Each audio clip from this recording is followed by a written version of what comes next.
السلام عليكم ورحمة الله تعالى وبركاته. الإخوان والأخوات، تحية طيبة، أهلا وسهلا ومرحبا بكم في هذا اللقاء. هذا اللقاء الذي سوف أتحدث فيه عن المقابلة التي جمعت بالأمس بين المنتخب المغربي والمنتخب السنغالي في إطار نهاية كأس إفريقيا للأمم المقامة بالمغرب. فكما تابع أغلب المغاربة هذا اللقاء،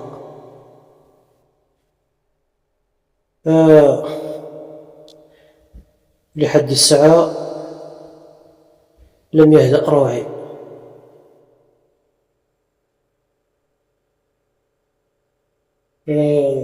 وقد تخونني العبارات، وقد تخونني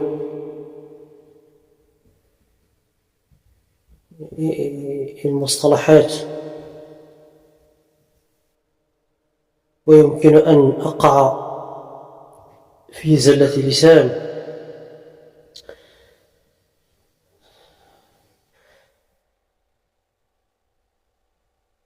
المغاربة كانت لديهم أمنية واحدة، وهي أن يروا منتخبهم يفوز يوما ما بلقب قاري، هذا اللقب الذي لدينا معه ذكريات سيئة، هذا اللقب الذي استعصى علينا منذ 50 سنة مضت. كيفما شاهد الكل، منتخب السنغال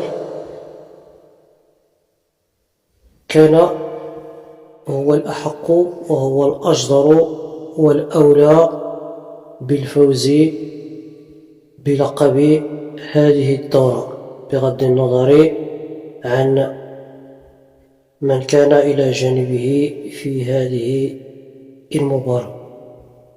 أولا وقبل كل شيء، مبروك، ألف وألف مبروك للمنتخب السنغالي على هذا الفوز وعلى هذا اللقب الغالي، وحظ أوفر للمنتخب المغربي والشعب المغربي الرياضي عامة.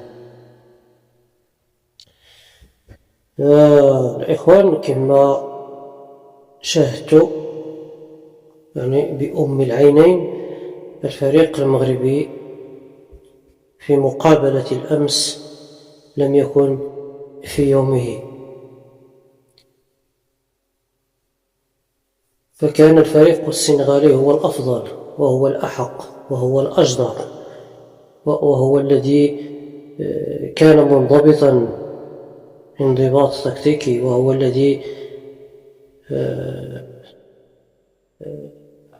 الذي عرف كيف يسير اللقاء، متى يضغط ومتى يناور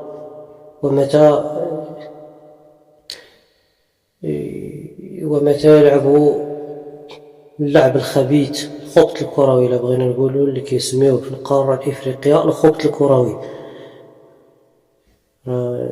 الكل اجتمع على أن السنغال كان الأقوى وكان الأحق. احنا ما غاديش نخرجوا ونديروا بحال اللي داروا شي بعضين، ما غاديش نسميهم الإخوة لأن هادوك حشواش يكونوا إخوة، ما غاديش نديروا بحال اللي داروا شي بعضين نعلقوا الإخفاق ديالنا على التحكيم وعلى أشياء أخرى ليس لها علاقة بكرة القدم. المغرب فشل وأخفق في الفوز بهذا اللقب، وكان قاب قوسين أو أدنى على أن يكون فائزا في آخر لحظة. وهنا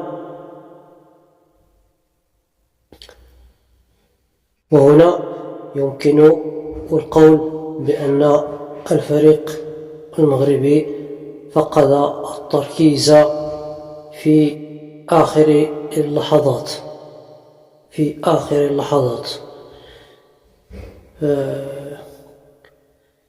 الطاقم الفني والتقني له مسؤولية كبيرة في هذا الإخفاق وفي هذه الهزيمة. المسؤول الأول والأخير هو الطاقم التقني والطاقم الفني. المدرب هو المسؤول الوحيد عما حدث ليلة أمس في هذا اللقاء. يعني الفريق دخل المقابلة وهو ليس منضبطا، وهو فاقد للتركيز، وهو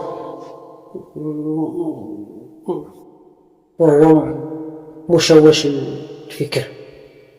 يعني أغلب اللاعبين شاهدناهم هما ماشي مركزين على المباراة، يعني كاين الشتات الذهني إذا بغينا نقوله، وهذا هو مسؤولية المدرب. مسؤوليته هو الدخول بالتشكيلة الموفقة، التشكيلة التي يراها مناسبا لهذه المقابلة، لأن كل مقابلة والتشكيل اللي ممكن تناسبها. ماشي دابا هو المدرب استعمل ذاك المعنى اللي كيقول ما كنغيروش التشكيل اللي كيربح، ولكن بعض المرات كيلزمنا نغيروا بعض العناصر، على الأقل عنصر إلى عنصرين داخل التشكيل التي لعب بها آخر مباراة. يعني البارح المغرب دخل بتشكيلة منقوصة من لاعبين إلى 3، يعني كأننا لعبنا ب8 أو 9 لاعبين. إبراهيم دياز كان غائبا نهائيا، كان هو الحاضر الغائب. أضيف إليه الصباري الذي كان بدوره لم يكن بذاك المستوى الذي ظهر به أمام نيجيريا والكاميرون. يعني هذين اللاعبين بالضبط لم يكونا حاضرين في مقابلة الأمس. إضافة إلى اللاعب حكيمي كذلك لم يكن بذاك التوهج وذاك المستوى الذي هو المعروف عليه. يعني ما كانش مهار حكيمي بدوره، كان مقيدا إلى حد كبير، ماشي هو حكيمي اللي كنا كنعرفه.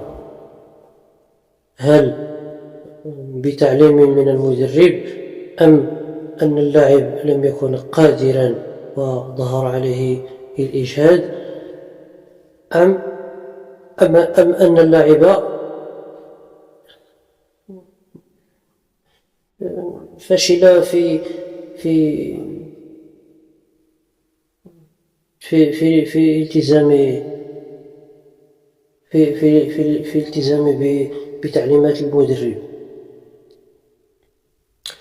المهم مقابلة الأمس ما شفناش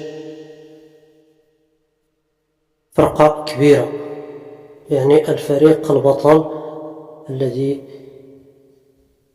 يريد الفوز بلقب الكان ليس هكذا يكون، ليس بهذه الروح، وليس بمثل هذا الأداء. تركن إلى الدفاع وتترك الكرة للفريق المنافس وتعتمد على المرتدات. شاهدنا الفريق السنغالي ليلة أمس ومن قلب الطاولة وكأنه لعب في دكار وليس في الرباط. الكل يعلم كيف كان الجمهور يصفر صافرات الاستهجان ويضغط على الفريق السنغالي، لكن الفريق السنغالي لم نشهد ولم نرى عليه أثرا لذلك. هل شاهدتم انطباعا على أن المنتخب السنغالي كان مرتبكا وكان مضغوطا وكان متأثرا بضغط الجماهير التي صفرت عليه؟ لا، الفريق المغربي هو المضغوط وكأنه قلب الأدوار، وكأنه هو السنغال والسنغال هو المغرب. فهنا من يتحمل المسؤولية؟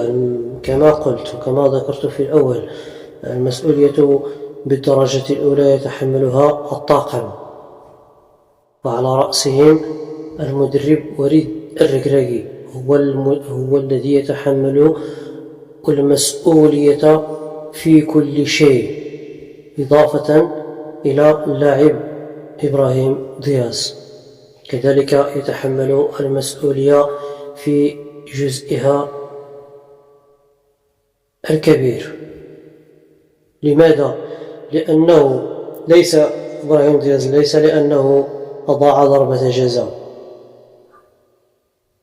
فالكل يمكن له أن يضيع ضربة الجزاء، فحتى الأساطير والنجوم العالمية أضاعت ضربات جزاء.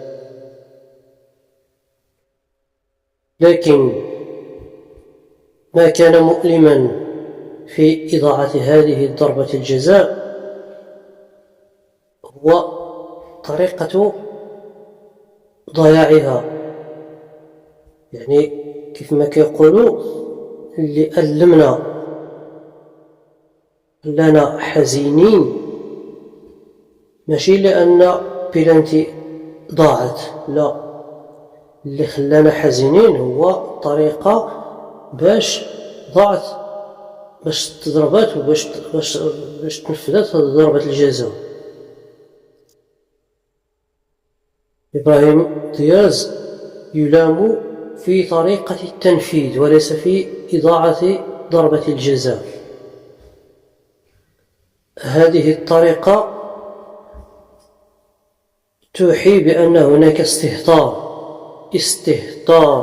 ما بعده استهتار. يعني هذه ضربة الجزاء شاهدنا العديد من اللاعبين نفذوا بها ضربات الجزاء ونجحوا أو لم ينجحوا لا يهم. لماذا؟ لأن أولا يجب أن تكون ضربة الجزاء أتت بعد انتصار كبير، يعني أنت انتصرت ب3 أهداف أو 4 أهداف وأتتك ضربة الجزاء، يمكن لك أن تنفذ بهذه الطريقة حتى وإن ضاعت فلا يهم. ولكن أن تكون لديك ضربة جزاء في مقابلة نهائية وفي آخر الأنفاس وأنت متعادل وتنفذها بهذه الطريقة، فهذا يسمى استهتارا بالعقول، استهتار بالمسؤولية، استهتار بالواجب الوطني. في الأخير يخرج المدرب ويقول: فماذا عسى أن أقول، فماذا عسى أن أفعل؟ اللاعب ضيع ضربة الجزاء. فهذه مسؤوليتك. طريقة التنفيذ أنت مسؤول عنها كذلك، المدرب مسؤول عنها. وتعيين اللاعب الذي ينفذ ضربة الجزاء هي مسؤولية المدرب، لا يجب على المدرب أن يترك هذا اللاعب ينفذ هذه الضربة. هناك من كان أحقا بتنفيذ هذه الضربة، وهناك من كان في الفريق لديه كاريزما قوية وشجاعة لينفذ هذه الضربة. فالمغرب في هذه المسابقة في هذه الآونة الأخيرة كانت لديه عقدة مع تنفيذ ضربات الجزاء، ففي كل مرة المغرب يفشل في هذه المسابقة بسبب ضربة جزاء. في 2019 مع زياج في مصر، في 2023 مع حكيمي، والآن مع إبراهيم دياز، لكن هذه أكبر من سابقتها، أكبر وأبلغ من أن تكون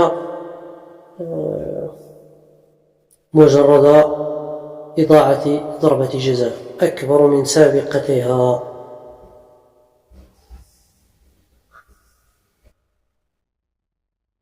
استهتار ورعونة.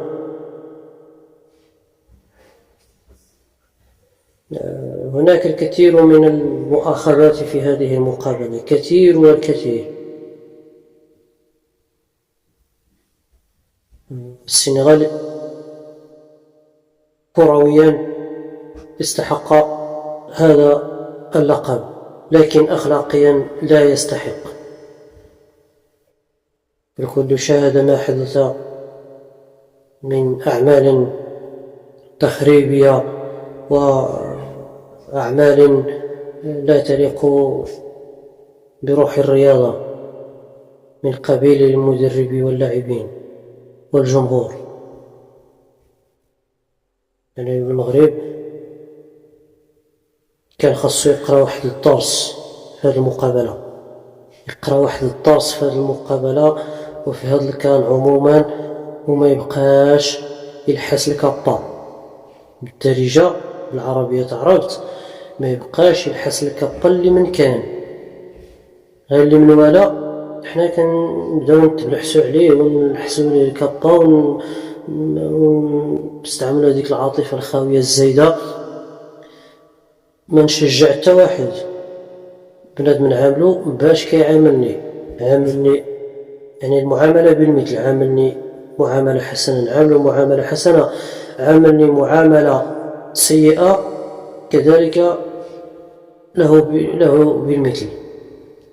ماشي أنا بنادم كيعاملني معاملة سيئة وأنا نعاملو، يعني هذا كيتسمى خوف والحيس الكابا وما نعرف شنو هو. خوا ما كاين لا خوا لا حتى حاجة في الرياضة. الكل يعمل لأجل مصالحه، الكل يغني على ليلاه كما يقول المثل.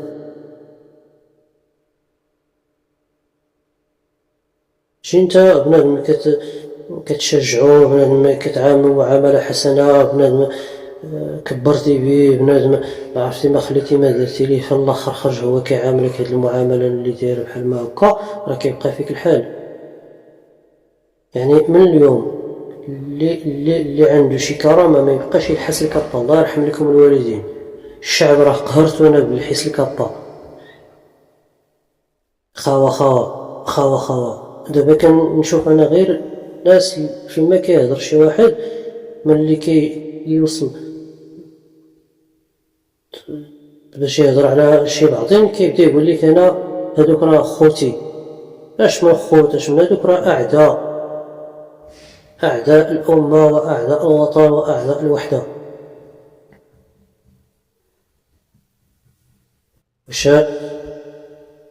شفتوا ماذا وقع الأمس بالجزائر بعد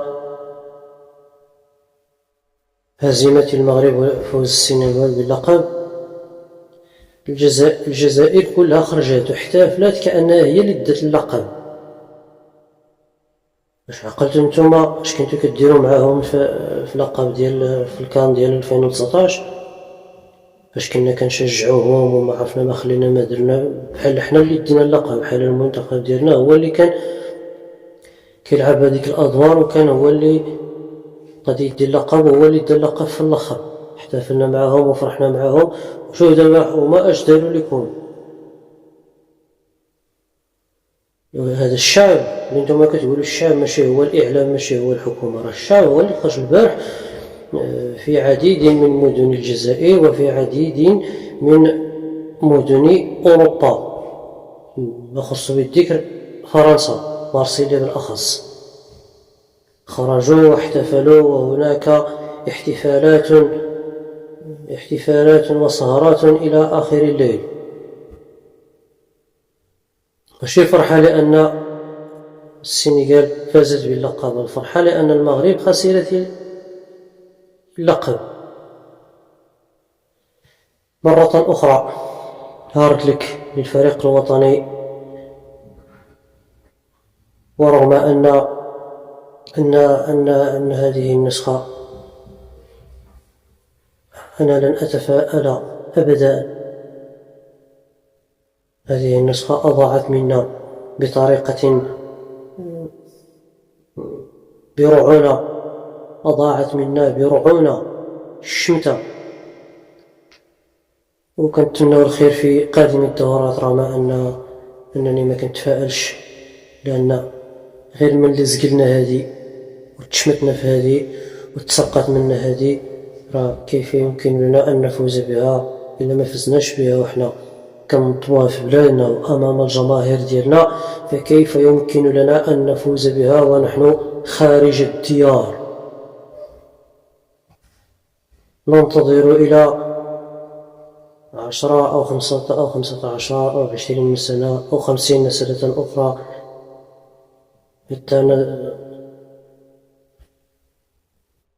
حتى ينظمها المغرب مرة أخرى، وبالتالي يمكن لنا حينئذ الحلم بها.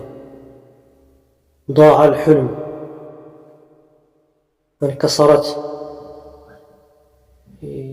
وانكسرت العقول وحزمت العقول، تبخر الأمل.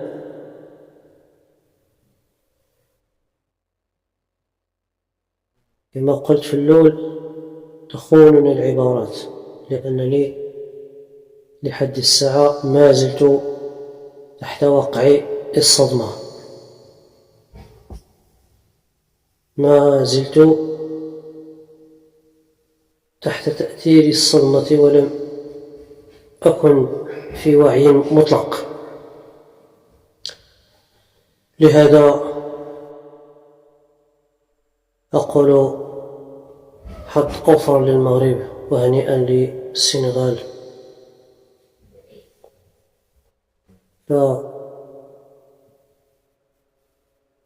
لا يسعني إلا أن أقول قدر الله وما شاء فعل. إلى اللقاء.